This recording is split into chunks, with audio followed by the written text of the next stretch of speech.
భాగ్య మీ చెల్లెకు ఒక మంచి సంబంధం చూసిన్నే. ఎవలాళ్ళు? గా ఎల్లయ్య కొడుకు మల్లయ్య లేడానే గాపోరుడే. ఏ గాపోరడా? మొద్దు ఉంటాడు అద్దు. మా చెల్లె ఎంత స్లిమ్గా ఎంత ముద్దుగుంటది. ఇక దొడ్డున్నోళ్ళు మనుషులు కదా అనే. నీకు పిట్ట కథ చెప్తా ఇట్రా. ఈనత్తంది గాని చెప్పరాదు.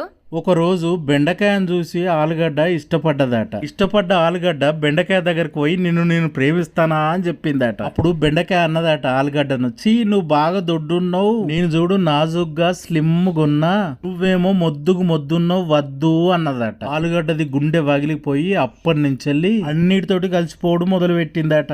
ఆలుగడ్డ కాలీఫ్లవర్, ఆలుగడ్డ వంకాయ, ఆలుగడ్డ బచ్చల కూర, ఆలుగడ్డ బఠానీ, ఆలుగడ్డ క్యారెట్, ఆలుగడ్డ శనగపప్పు. ఇక అట్లనే సాన కూరగాయలతో కలిసిపోయిందట ఆలుగడ్డ. బెండకాయ బాగా టెక్కు చూపెట్టింది. అప్పంచల్లి ఇప్పటిదాకా ఒకతే మిగిలి